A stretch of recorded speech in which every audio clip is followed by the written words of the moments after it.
Today we tackle the mysterious meta discussed by WotC in the most recent announcement, or as I like to call it, what Chain Whirler can teach us about card game balance. Brought to you by Artifact Academy. Interesting. The master! Are you ready to have some fun? Let's go to work! Many of you are probably aware of the fact that Magic the Gathering recently had its banned and restricted announcement, with many people having an eye on Goblin Chain Whirler as a potential target. Now, there were no changes made to Goblin Chain Whirler's legality or anything else in Standard, but part of the response that Wizards gave related to the archetype breakdown of the current Standard format.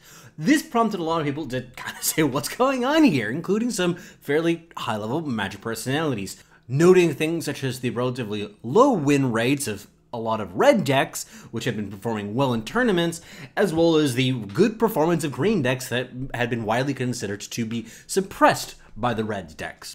What was probably the most striking was green-black Steel Leaf having an almost 56% win rate while still being the lowest ranked deck in terms of popularity.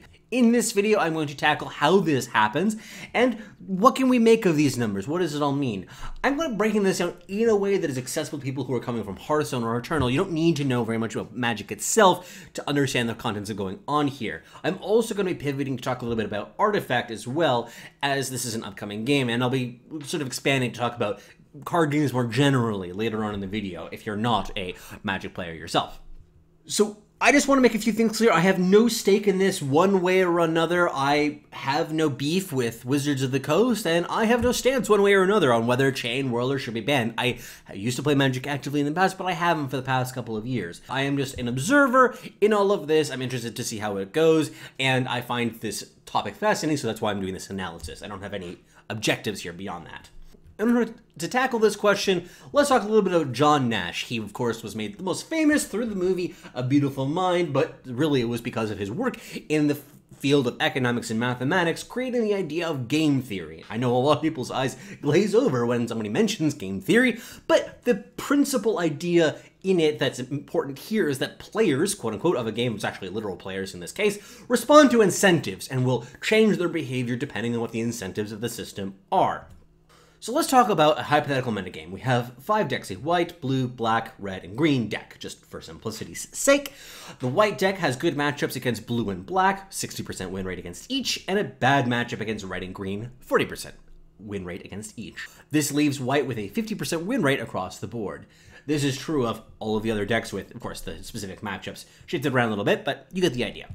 Ultimately, this leads to a matchup matrix that looks kind of like this, which will lead to a expected popularity and win rate that looks kind of like this, which ultimately leads to a very healthy metagame, as you can expect since everything is perfectly balanced.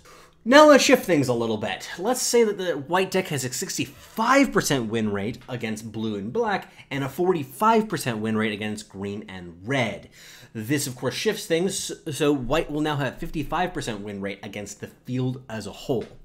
This will ultimately lead to a win rate matrix that looks kind of like this, which could then lead to a popularity distribution that looks like the following, where there's a 30% presence of the white decks, 10% of each blue, black, and red, and 40% of green. Obviously, there's some players that have moved over from the blue, black, and red decks to the white deck, as well as to the green deck, which is one of the most effective counters to the deck. The results that we would get as a win rate in this hypothetical metagame is very close to 50% across the board with these adjusted levels of popularity. This ultimately looks like a fairly healthy metagame, all things considered, even though the white deck clearly has higher overall power in a vacuum compared to the rest. And if you were actually to look at this metagame and say that it was unhealthy, though, you might even point to the green deck as the potential culprit, since it is both higher in popularity and in the win rate as the white deck in this particular circumstance. Even though if you actually just look at the matchup percentages, it is not an exceptional deck by any criteria. It simply just has a good matchup against the white deck and is also good against the other counter to the white deck. Let's push things further. Let's say there's a 70% win rate against the blue and the black deck and a 48% chance against the green and the red deck, leading to a 59% win rate for white against the rest of the field.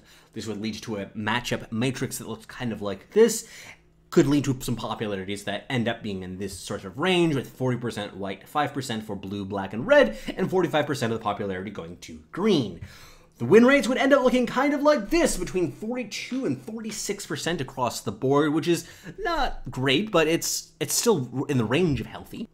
And once again, it would kind of look like green might be the problem, since it's very popular still compared to the white deck. This is part of the reason also why the application of the ban hammer and the nerf hammer in various games can feel a little bit confusing to the community. The actual developers have access to this kind of data and can see the ripple effects of how things work, so they might be more likely or less likely to hit different decks based on how they think the metagame will respond to one given change. Let's talk about skill, though, next, since I think this adds a confounding factor to this that is actually really important to consider. Let's talk about a simple metagame in which we have a blue, a green, and a red deck. Blue is favored against green, green is favored against red, and red is favored against blue. These favorable matchups are worth 5% each in each of these cases. Let's actually go a step further and break it up so that we have low skill players and high skill players for each of the given decks. An average skill player playing against a low skill player would have a 5% advantage in terms of win rate, and a 5% chance of win rate would also be given to high skill players versus medium skill players. Let's also assume for the purposes of this exercise that these effects are additive, so a blue player that's of an average skill level facing against a low skill green player would have a 10% matchup advantage, and a high skill red player playing against a low skill red player would have a total of a 10% advantage as well. The matrix ultimately look like this, but things are going to be ultimately healthy because there's no deck archetype that has a systematic advantage over anything else. Let's, of course, though, push this a little bit further. Let's say that the blue deck has a bonus for the high skill players, that it gives you more advantage, while the low skill players do worse. So this would be a deck that is basically just hard to play, that has this differentiation in the skill level win rates. This is what the resulting matrix would end up looking like. You could expect some popularities that would kind of look like this as a result in the different categories with the corresponding win rates for the different archetypes and skill levels shown here. This is, of course, a result of high skill players moving from decks like the green deck to the blue deck, and low skill players moving from the blue deck to the red deck. One of the things that comes out as a result of this, though, is the popularity is pretty normal. We have blue at 33% of the metagame, red at 44% of the metagame, and green at 22% of the metagame. And the win rates ranging between 52 and 48%. So this looks like a pretty healthy metagame, all things considered, even though the blue deck has a pretty big advantage for the higher skilled players. Let's push things further, though, once again, to just kind of show this. I've pushed things so far that the high skill blue players no longer have any bad matchups. They're favored against everything in the field.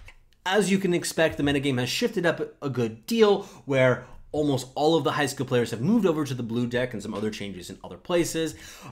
You might get a population distribution that looks kind of like this. What you get next, though, is you look at the popularity at each of the decks. The blue deck is about 40% of the metagame, red is just below 40%, and green is just above 20%. Looks healthy once again. And this is with high skill blue players having no bad matchups. Now, obviously, I've conjured up these numbers myself. It's really hard to imagine these sorts of gaps given the ones that I've inserted into the matrix. These are all hypothetical, but it really does show how twisted things can end up being if there is a high skill cap deck in the format where it is overperforming in certain segments of the population, while at the same time the overall popularity and win rates seem to be relatively in control. Something that can really exaggerate this fact is when you have these high skill decks, you have somebody like a skilled player, a professional player who's saying, yeah, this deck is amazing, everybody should be playing it, while lower skilled players will say, well, I keep on losing with it. This ends up diluting the win percentage of the deck to make it look a lot more healthy than it is, even though at the highest skills, it's quite dominant. This leads to a lot of interesting questions. Are we going to be balancing around the professional scene, or are we caring more about the casual experience? Where do we set the line between what is just merely good versus overpowered? What line do we set in terms of distortion warping of the metagame do we consider unhealthy? All of that is very contextual, but one thing I will say as a conclusion from all this, as long as a deck has at least one bad matchup, things seem to be really overpowered for the metagame to totally break down. There's usually some countervailing force that's possible. As long as there's one negative matchup that they have that's possible, things can really easily balance out, even though the deck fundamentally is actually quite oppressive. Let's return, though, to the actual numbers that we saw from the MTG release. We can't really make very much of it. It's really hard to make very much of this information without more data about the win rates at various skill levels and the prevalence and popularity of the various decks. A couple of things I will note, though, that are strange about this that I have issues with. Why are there 13 decks? It's a really weird number to pull out. This is a standard thing that I learned in life. If somebody is using a weird number to show you of something, they're probably trying to prove something. In this case, we see there's a couple of green decks shown at the bottom here, which are shown to kind of counteract the narrative of green not really being present amongst the rest of the metagame. So with all of this, let's look at some other games and how they've implemented some balancing issues and how it's different than what we see in Magic, like in Hearthstone and Eternal. They, of course, though, use a league system, whether it's the Bronze through Masters League in Eternal or the 25 through Legends system in Hearthstone. Using a league system is, of course, really a big advantage to stop bullying in terms of having high-skill players just beating up on low-skill players, because you're going to largely be trying to match players of similar skill levels against one another. You don't get that in something like Magic the Gathering Online. There are actually some important cons, though, on the design side when you're implementing this kind of league and MMR-based matching system. The balance becomes way more difficult for the actual game designers. The dilution effect that I talked about earlier of high skill decks and low skill decks, that effect disappears when it's always players of a similar skill level battling against one another. This is part of the reason why the archetype win rate breakdown looks so diverse for Magic the Gathering Online that we saw in the article, but maybe Grand Prix results don't look quite as diverse, where everything seems to be just a Chain Whirler deck or a Chain Whirler counter deck. I'm not saying that this is indicative of the whole metagame. This is obviously just one tournament, but this really does amplify the cream rising to the top and is crystallizing what the winner's metagame really looks like when all of the chaff has really been pushed out. We actually see in some other games that some of the balance considerations have been made based on what happens in different skill levels. There are some stories that the Undertaker changes, specifically, that happened quite a while ago now in Hearthstone, was partly because the Hunter Death Rattle strategy was so oppressive at low MMRs. Similarly, I heard in Eternal that the Morningstar changes, which happened back in the beginning of closed beta, was partly as a result of its effect in low MMR settings. It was just really overpowered there compared to other things and had some negative results of the early user experience. Things are obviously going to be quite different at different stages of the ladder, and at the bottom, these sorts of effects are going to be much different than the effect that you would see in high-level play, and you have to make the decision about what you're balancing around. This also really emphasizes just how difficult the job is for game designers. They're trying to balance both low-level play and high-level play and trying to decide the best balance between them, and that if you move one thing, then the whole thing might topple. And really, the moral of the story is it's impossible to kind of make everybody happy at the same time or like equally happy. There's always going to be somebody unhappy about one thing or another. But of course, everybody does the best job to push things as hard as they can to that state without breaking the game. Much of this turns to the question of stats sharing in card games. My personal stance is that the job of game manufacturers is to maximize the fun of the game. And if they don't feel that the fun of the game is maximized by sharing this information, then they don't really need to. Of course, when you have this information, it does lead to players doing a lot of min-maxing sort of activity. And while I think that there are a lot of people who find that sort of activity fun and that maximization fun, it can really suck the fun out of the game for a lot of other people and just turn everything into a math problem. You could argue that not have that information in some way compromises the competitive scene of the game, but I think that it's possible to live without it. Wizards of the Coast is known for having a very conservative stance about this data sharing. I really don't know personally if that's for the better or the worse of the company. I think that they are a little bit timid about it, but part of the reason is that it leads them to have a bit more freedom in terms of what they're doing with ban list announcements. Other games solve this in different ways. Hearthstone, for example, has community-built websites and software, such as Visage Syndicate, that help to gather this data about matchups and win rates, and give that information to players to help them make deck choices. While a lot of people love this, there are those who think that this actually might be pushing the metagame to be solved more quickly than one might like. There's no, of course, concrete evidence and counterfactual here, but these are just some opinions that people have. Eternal, on the other hand, doesn't have any data gathering software that's like this, that's generally available, and as a result, we see a lot more diversity in the metagame up until the very high levels. Now, there are those who would then say that maybe this is a result of other factors. We don't know, the counterfactual here once again, but it's just worth noting that the card game that has the least amount of data that's available also tends to have the highest diversity. Let's end things out specifically talking about Artifact. I'm sure many of you know that Artifact is a game currently under development by Valve that's based on Dota 2. It's a card game, of course. Dota 2 itself has lots of information. There's lots of websites that you can pull information from. It's really a data-saturated, stats-saturated game relative to what's available. The developers for Artifact have also said that they're hoping to have a fairly hands-off approach to Artifact balancing and not be in the weeds, the nitty-gritty, changing things very often. At least that's the indication and impression that they've given. I feel, though, that these two stances could be kind of in contention as the game goes forward. Let's imagine that when Artifact is released, we have enough tools that we can really just research what deck we were supposed to be playing. You can imagine the metagame getting pretty stale pretty quickly, which is unfortunate.